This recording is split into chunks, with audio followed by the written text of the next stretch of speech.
Okay, you guys, let's do this. It's going to be so professional. Okay. Like, so professional. Here we go. Welcome to the Live Support Podcast with your hosts, Michele and June and June Colson, a couple of clean comedians who support each other and others through comedy's wacky and winding roads. I hope you're ready. Get set. Let's go. Since podcasts have a catchy tune, we wrote this song for Michele and June. Clean comedians are best friends too. Oh, it's so good. And you never know what they'll say or do. Here we go, sing with me on Live Support, with Michele who's really short. We'll have a long, with June who's really tall. They have fun, interviewing comedians on Live Support, with Michele who's really short. Now it's time to start Live Support. The Live Support Podcast, brought to you by the Hot Breath Comedy Network. Wow. Can you hear me or no? Oh, I can hear you. I can hear you, June. Good morning, or good afternoon, good day. Hello. How are you? Are we on? We're on. Welcome to the new year. I couldn't hear the song at all. Like What? Are you sure things happen properly? Yes. Are you 100% sure? Yes, because I was singing along with it. I never heard it. The video never popped up on my screen. All the things that normally happen did not happen. I was singing along. I'm so confused. I'm so confused. Are you sure? Yes, I'm 100% sure. I was so caught off guard. I'm just playing with like little prop things Which is fine. I saw all that in the backstage area. I saw you playing with stuff, moving things around. Then I heard you go, "Can you hear me? Can you hear me?" And I thought, "Oh, I can hear you." Could they hear me? No, because it got where I'm mute until the song is over. Nothing happened like it normally happens. So I feel like Welcome to 2024. I look up and I see, it says recording, so that's happening. Okay, well, hi, welcome to the award-winning Live Support Podcast. I'm your host, June Colson, here with Michele, with one L, Trisha's sister, Ronna Colson, Corey's friend. Don't call her Shelly, my best friend, Michele VanDusen. Let's get this thing on track. I don't know what's wrong with me or what just happened, but I'm a hot mess, Michele. I'm a hot mess.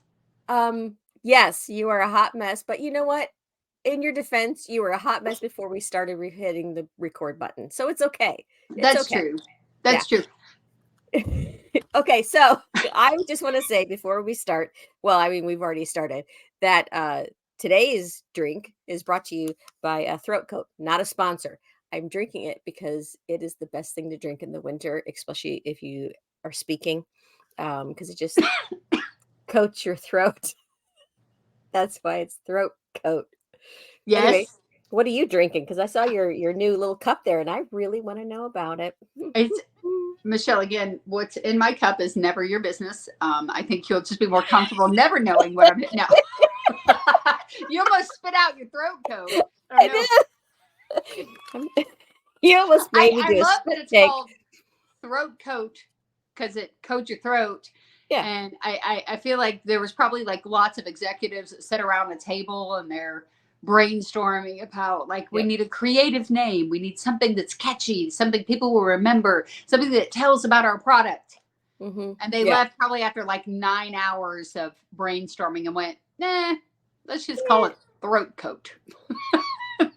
Yeah. And it's seasonal wellness. So only during certain seasons do I get to be well, apparently.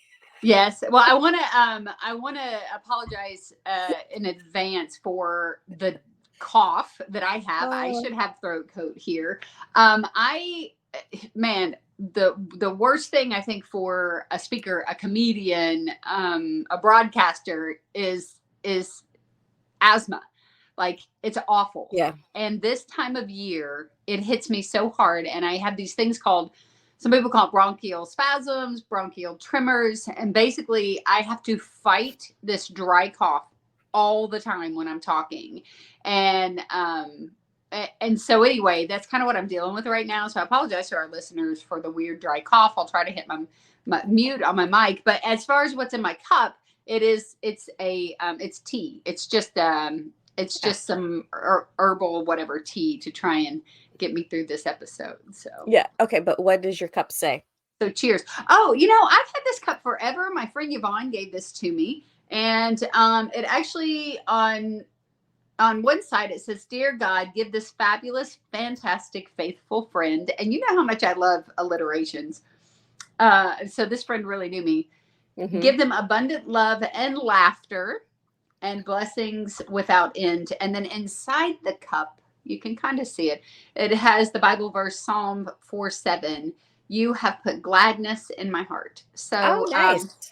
this was long before. And then on the other side, it says a prayer for my friend. This was years before I got into comedy that my friend gave me this cup. And I absolutely love it. It goes right along with what I'm doing. It has the alliteration. It has a gladness in your heart. And so, yeah, so my friend Yvonne gave that cup to me. So thanks for asking about it. Yeah. My Thanks so friend gave much. me this cup one time. This is the Red Nose Day cup. And Oh, yeah. it's a fun cup, but I cracked it not that long after getting it, so I don't want to put any liquid in it and drink it anymore. Yeah. So I have it on my desk holding some pens and whatnots. So Well, there's the cough. Oh, it's super exciting. I'm sure our listeners are loving everything that they can find out about our coffee cups and our tea. So let's get on to some laugh support business. All right, our yes, last okay. episode. Our last episode was with the legend Killer Bees. So Such good. a good, strong episode. We always kind of let it go whatever direction it wants to go. If you're ever around Bees, he is so lighthearted, funny. He's always on. He's always a joy. But I think what I took out of the interview is just a reminder of this is business. This is funny business, but it's serious business. And I think a lot of times people outside the industry don't understand the work that goes into a joke, the work that goes into a bit, the work that goes into a set, the work that goes into a special. That, you know, one punchline, maybe tweaking that thing for years to get it to the thing that you want it to be. And so as fun as he is, as lighthearted as he is, you know, it just showed how serious, like, he wants comedians to do well, and he wants them to have the information and the tools and the drive to do that. And so if you didn't listen to the last episode, I definitely, after you listen to this one, I mean, the cups are really super interesting, but They are. you know, jump back and listen to that episode with Killer Bees, especially if you're a comedian, because it had so many nuggets of information, don't you think? Yes, and the thing is so many people think, oh, I'm gonna, you know, this is the path I'm gonna take. This is how I'm gonna be a comedian. I'm going to go to open mics. I'm gonna write my jokes. I'm gonna, you know, take a class, do the open mic. Then I'm gonna do this. Then I'm gonna have a special. Like, they have this order that they think they're gonna do it. And Killer Bees interviewed showed that that's like his wasn't the norm. Right. And that's what was so amazing is we come from so many different areas, and we have different humor, and we have different audiences, so there's enough for all comedians, whether, you know, let's say you're doing a magic show in comedy, or you're doing the prop comedy. Like, there's all these different avenues, and the audiences, like, people are like, oh, well, it's saturated with comics. No, it's not. People will always crave entertainment. They always will. And so you will find your audience. Anyway, I loved his episode. And yes, go back and listen to it. If you haven't listened to it, what are you doing? Yeah, but definitely listen. I would listen to Killer Bees, and I would go back and listen to the episode that we did with Joey Aiello. Yeah. Because both of those have just so many great nuggets. I mean, all the guests what we've had have always had fantastic nuggets. Just golden tokens that I wish I would have known when I first started.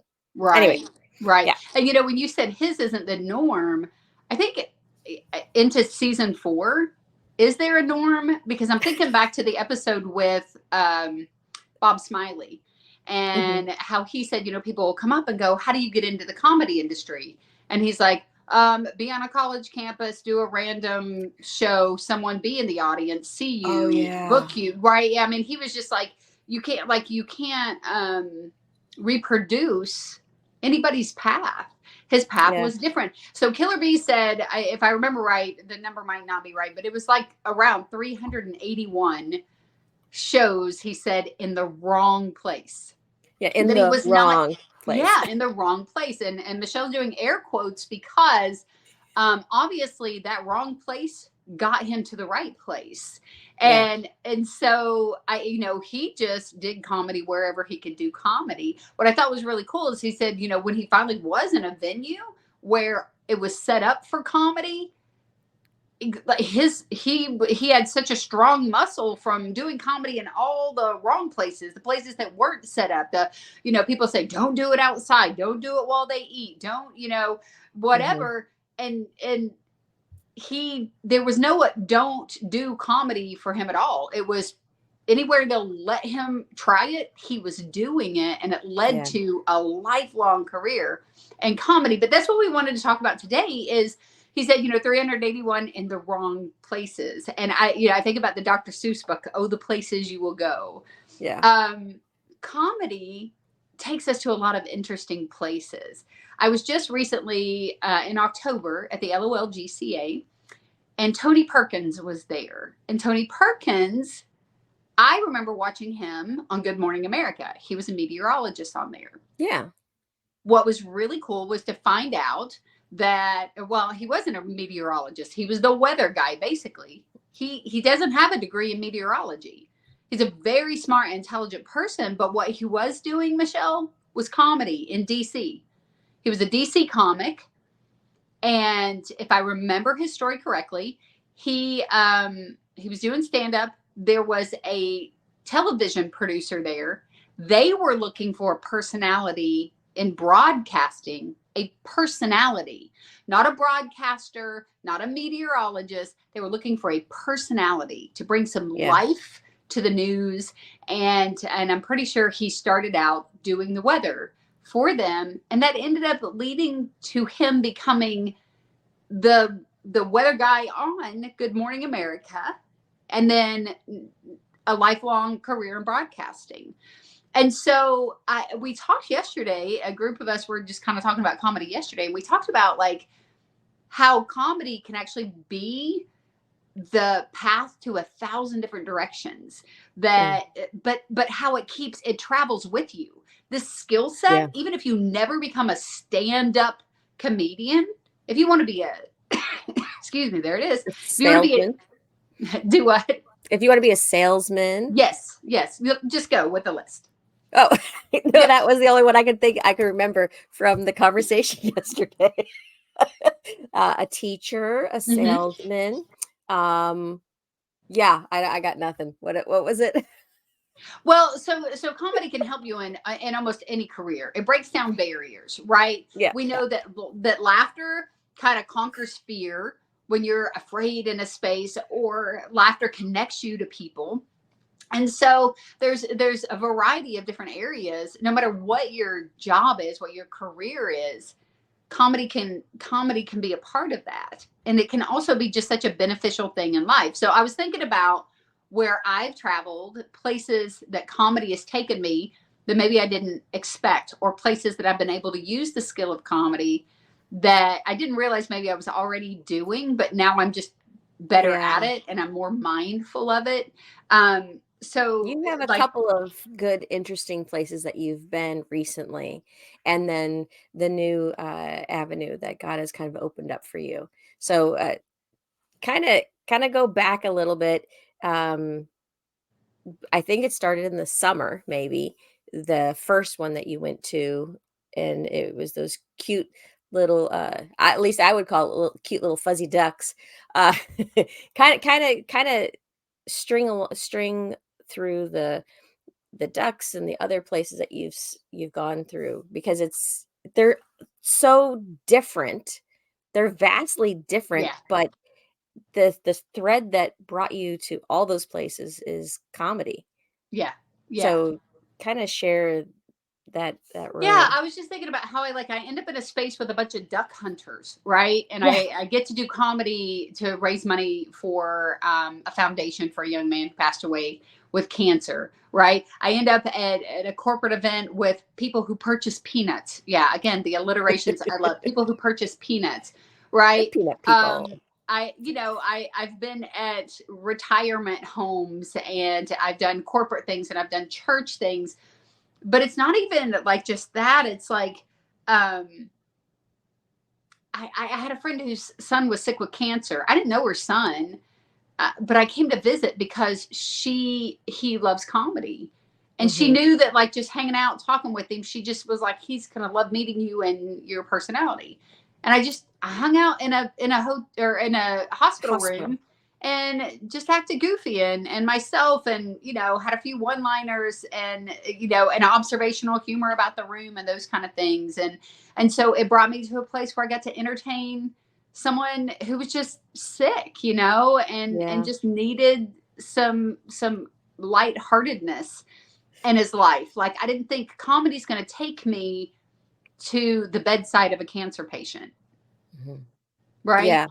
Yeah, it's so interesting when you walk into a hospital, because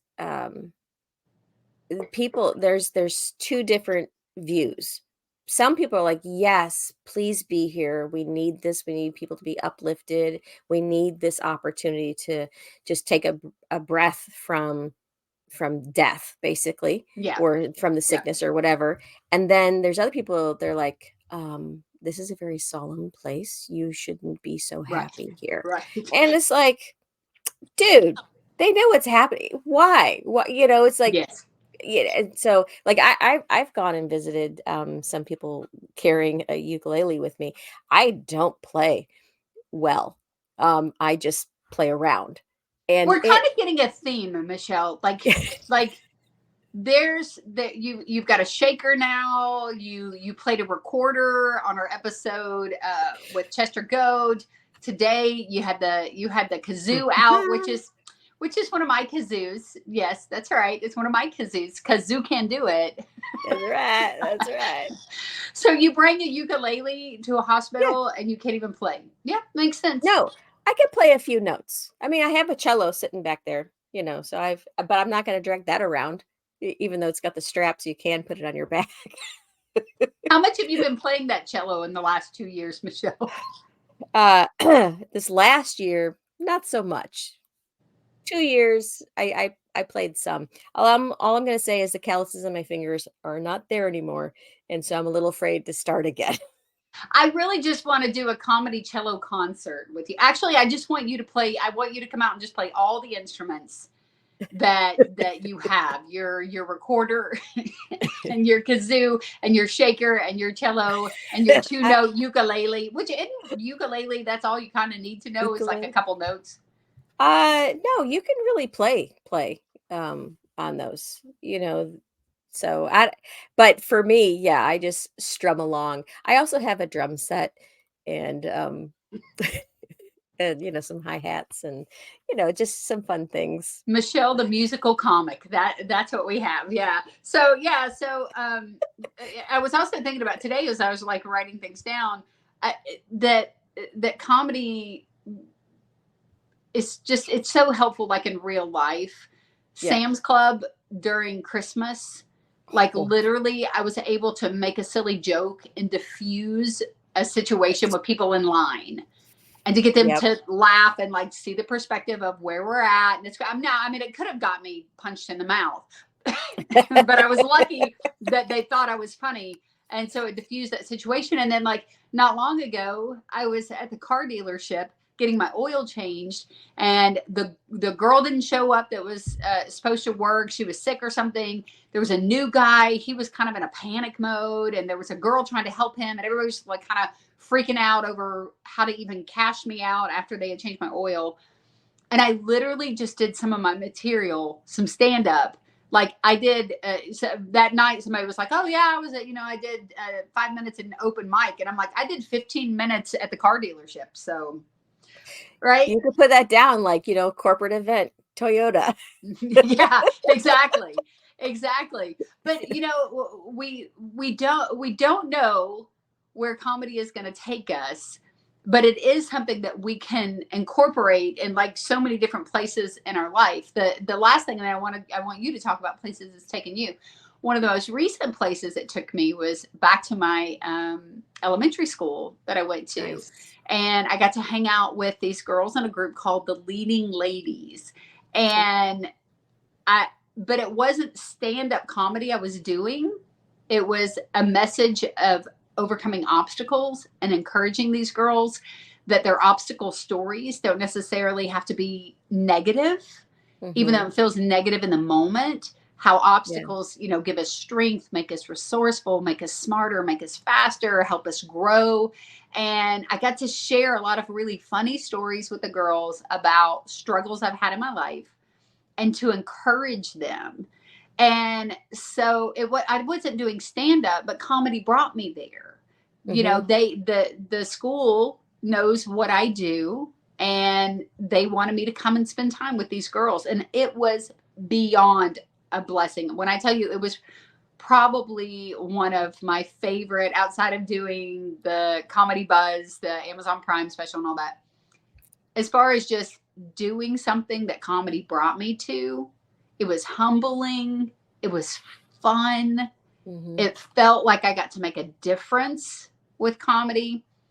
And you can put me on Amazon Prime or put me with these girls, and I would tell you I would probably choose the girls every single time. Because there's just something about when you walk away and you may have made a difference, you may have planted a seed, and what got me there was comedy. And what allowed them to digest what I was saying to them was the funny, was being able to make these 10 and 11-year-old girls stay focused for 30 minutes on what I was saying, be encouraged, and laugh a little bit. So Killer Bee said 381 shows in the wrong place, but I think anywhere that you get to bring your gift, anywhere that you may walk away and it was like a nightmare, like that was the worst gig ever. What was I even doing there? But like I said to the girls with the obstacle stories, it just makes you stronger. It helps you grow. So I want to ask you, okay, I know that you're in a background scene of Ferris Bueller's Day Off, one of the greatest movies of all time. Was that a place comedy brought you, or just entertainment in general? Like, I know we've gone over the story before, but I think about those kind of things. Like, you go to movie sets, and and the skill set that you have through comedy, I'm sure, feeds into that as well. So tell us some places you've been that you didn't expect to go, that comedy got you there, or at least was a little part of that journey.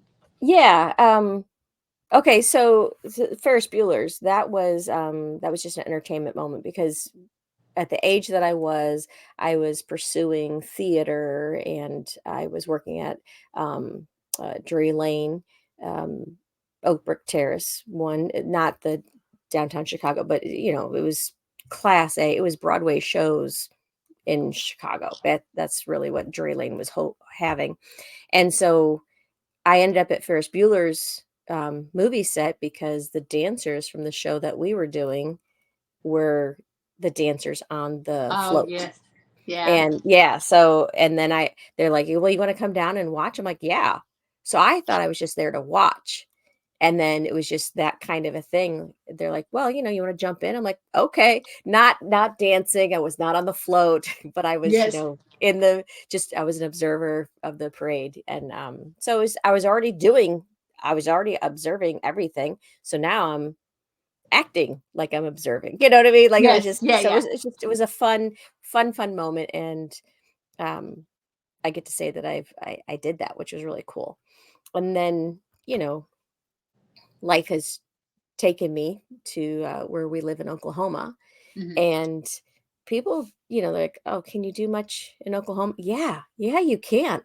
there's constantly movies being produced here. There's commercials. There's so much happening in the entertainment industry. And well, like Killers of the of the Moon or whatever that that movie, they shot that year and a half ago or something up in Yeah. Bartlesville, and now it's got awards and whatnot. So there's a lot happening here in this rural area. Um, but I was the last set I was on, the scene that I was in, I was playing cards with three other women. And so the main character, uh, she's never played the particular game that we're playing, and there were no lines because this is just background, you just action on the screen kind of a thing, but there's no lines because there's going to be a narrator or something along those lines. Right. And but just comedy has given me the opportunity to be able to talk to people. So sitting there with, three women that didn't know how to play this card game we're supposed to be playing. And I'm like, Yes. well, and so we're just chatting and I'm like, okay, you gotta throw that down now. Oh, do I? Yes, yeah, you do. Like it just relaxed everybody. And then it put us more in, okay, we're actually playing this game now. And it was a nice opportunity just to look like we were having a real conversation on screen because we were, and we were enjoying ourselves because we were. I, told a couple of jokes while we were sitting there. And Yeah. so, and it was nice because there was no audio. So we could talk about whatever we wanted as loud as we wanted versus, just pretending that we were talking. Nice. Nice. Yeah. So that was like a nice little thing. Um, and then of course, the hospital visits and things like that. But I love the fact that you said you went to Sam's and you went there and diffused a situation because, of your comedic ability and talents. And that's where I usually practice the most is if I'm standing in line in a Yeah. grocery store or any kind of line, and you just got to wait for the person, to do their thing. So you're like, so what are you getting there? You just work Right. Right. you do your crowd work while you're asking people about what they're buying. Oh, Yes. interesting. And then you try to, make up in your head why they're buying it. But you don't You say know that what? stuff out loud. That's so much better than trying to bid on your friends all the time. Now, if you can do it in an organic way, that's okay. Or if you're writing with friends or whatever. Yeah. But like to constantly be putting your material out at your friends or other comics know when you're doing that. But it truly is, it may be just an audience of one, but it's very smart what you do, Michelle, is just in general public, like I got a little joke I'm working on, so if you see an opportunity to throw it out there, see if it sticks, see how people react to it. So it's comedy takes us places, Yeah. but you take comedy to a lot of places. You took it to the set. You're taking it to the grocery. Yeah, tell us more. Yeah. Oh, I got nothing more, but I was gonna comment on what you were talking about. If you're on Amazon Prime or if you're just working with the girls, you would choose the girls every time. And what I when you were talking about that, I thought, that's the thing, because when you're on a stage and you're just all you hear is the laughter back, you don't see a lot of faces because most stages, it's dark. The audience is Yeah. dark and the light is on you. So it's really hard to see. You could see a couple people up in the front usually, but you can't like see the audience. And I like being able to actually see the audience, but when you're just projecting out into the darkness and all you hear is laughter, you don't really know what impact that you had on those people except the laughter. Whereas Yes. now you get to take your skills and you're being personal and you're being involved in your conversation with these girls. You've made an impact, you Yeah. know, and it's more, you can see it. And I like that too. I like having the distant impact, but then the up close and personal Mm. impact. So it's comedy, like, oh, well, I don't know, that person seems so fake way up there on stage. Well, it's hard sometimes to be way up there and try to make something presentable, Right. Connect with everyone. It's Yeah. impossible to connect with if you're doing a show with 400 people in the audience or 1,000 people in the audience. It's hard to connect with every single one. That's the goal. We want to, right? But Yeah. you're going to have a handful of people who are just like, I don't get it. Like, I don't like her. So some people, in acting, I remember my acting coach saying, sometimes there's no rhyme or reason why somebody doesn't want you or doesn't choose you. You don't know what's going on in their head. And he's like, Mhm. you could have had the best audition, but you look like the casting director's ex-wife. Ooh, You know what I mean? And he's like, yeah. so sometimes it could be I'm on stage and somebody's going through something in their life and I'm making a joke about, let's say my son Trey. He went to the ER 13 times before he was 12 years old. And I make Wow. a joke about being the world's worst mom. Well, if a mom in that audience had a kid who just had an accident Hmm. and they're struggling with that or whatever, it may just key in on something that they're bothered by. So Yeah. it doesn't necessarily, we don't always connect with everyone, but I Yeah. found, especially because my story is God sent me into this arena, so I trust and believe that no matter where I went, there was somebody there that I was supposed to be there for, even if sometimes the somebody is just me. If it's Yeah. just God humbling me and saying, do you still trust me? You're still going to do this when it's Yeah. hard, not just when they applaud and the 400 standing ovations that we've all received. You know what I mean? Like, I know. I know. The best standing ovation I ever got. Um, I was it was at the First Baptist Church in downtown Tulsa, and it was Shonda Pierce's show, and she invited me up at like in the middle of her show kind of a yes, thing, and gave me 5 minutes to do some comedy. And I don't know, it was like 3,000 people or whatever, 2,500 to 3,000. And so I kind of finish, and so she stands up, like the whole audience stood up, they're clapping. And in my head I thought, is she standing up like, okay, get off my stage now? Or was it, yeah, that was good. You know yeah, what I mean? Like it was one of those things. But because everybody else was standing, I'm like, okay, it was a good thing. You know how like you get in your head, like when you're first starting out, you're like, nobody really liked that. yeah, But yeah. even though all evidence shows that they really, really did Hmm. like, but you're like, I don't know. Tell me a little bit about your self-confidence when you're going to places, because if you didn't have confidence, you wouldn't have been diffusing situations in Sam's, Yeah.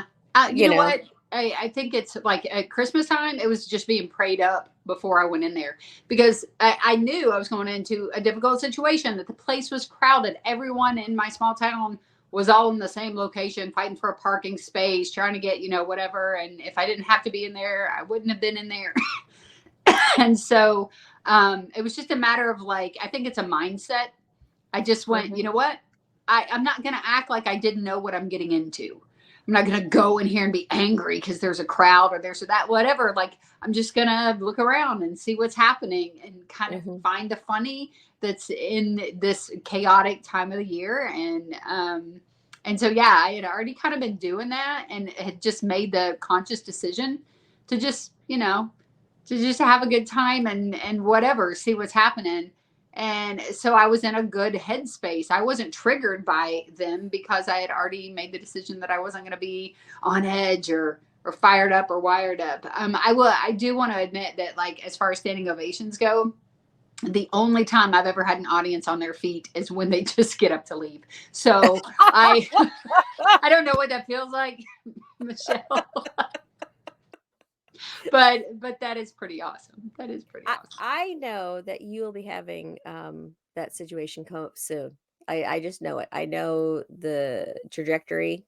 I feel like I know the trajectory of where you're headed in your career, because you are so funny and you're business savvy.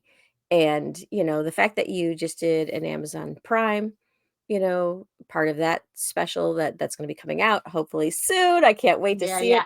I know that you're going to continue to move forward and do and have more opportunities for people to go, yeah, you know what? Let's get up off our feet because that was good. I mean, Mm. so I see that happening for you, and I see it sooner than later. Anyway, now here's a question. So because you said you were in a good headspace and a good uh, a lot of people think that that they you said that you wanted to choose you would choose the children versus Amazon, right? Like, Yeah, yeah, yeah. not there's anything wrong with either Amazon or they, but a lot Right, of people think sometimes, oh, you're just going to do a small show like that.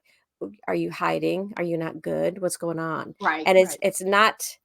I don't think it's that you're not good. I think it's because sometimes it's the impact of what you have for people.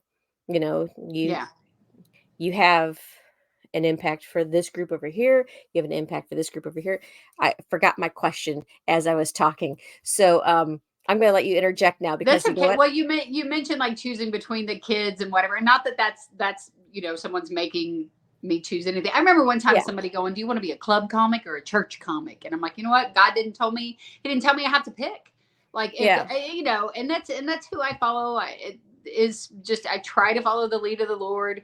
And if God told me tomorrow, don't ever step in a club again, don't ever do a brewery show again, or don't ever do a nursing home show again. I'd be like, thank you. But no, those are hard. Those are really hard. Oh, they But are hard. Why are they so hard? well, you know why they're so hard. They're deaf. They're blind. Like these are people that like they. It's Yeah. yeah. And Yeah. I'm doing jokes that like they don't know Talladega Nights. Like, but even in those situations, even if they can't hear you or they can't see you, the reason why those shows are important is just because it's just your presence.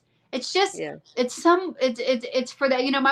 My mom's last few years was in and out of nursing homes and rehab facilities and those kind of things. And Yeah. not that everyone in the nursing home is not going to process your comedy, even if she didn't get the jokes of the comedians or the people who came by, or if the people who came and sung at the nursing home weren't good singers. It's about being present with people. It's about Mm. pouring into people. Like that's all they Yeah. they care about. So I truly am joking about the nursing home situation. But what's cool is that when you're following, the lead Yeah. of God, then you can find comfort or peace in almost any situation. And I will say, Michelle, that coming into comedy and not knowing how it works and those kind of things, you've been such an amazing example to me and to other people of understanding that this is a gift that we have the opportunity to give to people. And I've seen you pour into people. I've seen you go to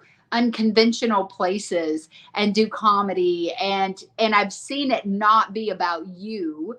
I've seen it be the thing that gets you tangled up, which a lot of us, a lot of our friends, the things that get you tangled up inside is the desire to give that gift the best that you can. It's almost like when you go shopping at Christmas and it's someone you love and you want to buy the perfect thing for them and you want to wrap it in the pretty paper and put the bow on it. Like you want that for for your audience. That's who you Yeah. are and that's what you do. So I'm fortunate that the place that comedy took me, not just location wise, not just show wise, it's also taken me to my best friends in the world. Absolutely my best friends in the world, you being the top of that chain, right? And it's Woohoo. taken me to be able to see people who are doing what God called me to do, but doing it in a selfless way, a humble way, and not. I think a lot of people think comedians want to be like, look at me, look at me, look at me all the time, and that's not the truth. And you are such a great example of that. And so, yeah, I just want Yeah. It's you like, to know that. what is, thank you. Yay, made it to the top of the list. You're at the Just, top of June bug like that. That'll get you another cup of throat coat. That's about it. Like that woohoo. and 50 Yay. cents might get you a cup of coffee, but No, 50 cents does not. Give me a couple more years and then I can get the senior discount. And then, yeah, I think it's 75 cents now. Yeah. And you get a small cup of coffee, please. Anyway. All right. So I said something kind about you and you want to deflect and you want to get out of this good conversation.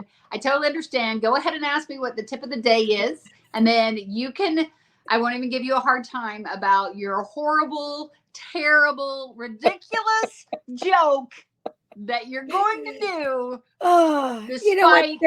They're not all terrible, and you know it. I would say nice things about you, but you just slammed my joke of the week. So, but before we get to that amazing thing, what, June, is your tip of the week? My tip of the week is not everybody is in a location where there is open mic, and not everyone wants to go to certain types of open mics. Mm-hmm. My encouragement to comedians, to writers, is to find an online open mic or an online writers group. So it's easy to make excuses why you can't get better. It's easy to make excuses about like, well, I live in rural, whatever. If anything that COVID showed us as comedians and entertainers and writers is that you can connect with people all over the world. And I say that because Michelle and I are in a writers group, and we have a great friend that runs that group who is a brilliant writer, and it's disciplined and it's organized. And I have written so much material. And I know people will say, you've got to get out there and work the muscle and be on stage show. I don't disagree with that. But also, I think that there is a lot of value in not only writing with people across the country, but now we have connections with people. If I go to California, I've got 3 friends just through the writers group that are there, right? And people in California now have connections with you in Tulsa, and it brings people together. So no excuses. If you're in Alaska and all you have is the internet and it's 80 miles to the next town. Are you listening, Angie? Are you listening? Yes, there's our friend Angie from Alaska. There are places, if you don't know a writers group, start one. If you have Zoom, if you have StreamYard, no excuses. Get out there, write with people, make connections. Okay, Michelle, go ahead. I was just going to say, the day that we have recorded this, it happens to be our friend's birthday. So it's his birthday today. So happy birthday. Okay. Whose birthday? I never know anybody's. Robert's. I said his birthday today. Yes, yeah, today is his birthday. Okay, happy birthday, Bob. He's not going to want to. I'll send it to him. Yeah. We'll just do this. Happy birthday. Okay. All right. So are you ready for my joke of the week? No, but go ahead. Why did the girl keep her saxophone out in the snow? Why, Michelle? She liked playing cool jazz. Da-da-da-da-da. No! You guys, thank you so much for listening. You can catch us where, June? Where can they catch us? Okay, so you can catch us on Apple Podcasts, Spotify, YouTube. Follow us on the Laugh Support Podcast on Instagram and on Facebook. You can find me at Junebug Comedy on all social media platforms and at Michelle's Comedy. As always, friends, Jesus and Junebug loves you. Michelle, tell them goodbye. Goodbye. Thanks for listening. Woo-woo.